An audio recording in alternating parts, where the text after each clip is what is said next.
Worldwide, colorectal cancer is the third most common cancer and second leading cause of death by cancer.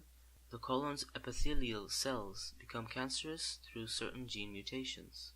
Most, if not all of us, have precancerous cells spread throughout our body.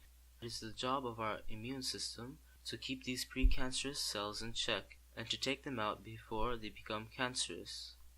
Now, we only have a problem when the immune system fails to catch these precancerous cells.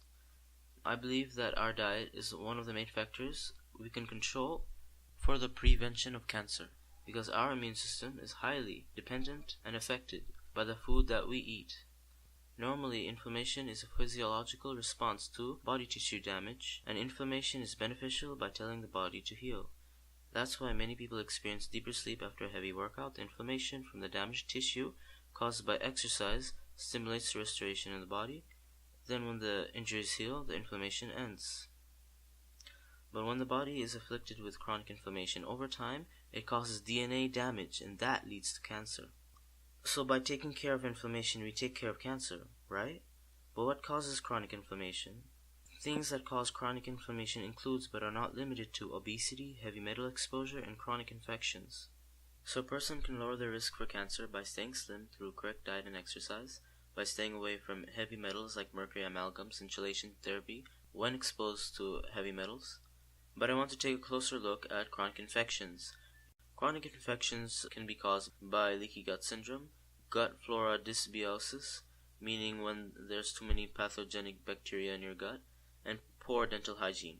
My conjecture is that we can use certain foods to address chronic infections. For example, ginger. Ginger acts as an anti-inflammatory because ginger is also an antibacterial. Ginger lowers the inflammation of the body by killing off bad bacteria that produce endotoxins, and promotes the growth of good bacteria by providing fiber as a food source to the bacteria. Ginger also possesses phytochemicals that fight cancer. Phytochemicals are plant chemicals that can normally be found through many food sources.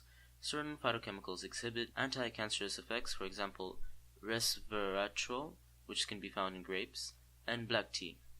And when combined synergistically, they inhibit the growth of skin cancer by suppressing the later stages of cancer, such as promotion, progression, angiogenesis, invasion, and metastasis.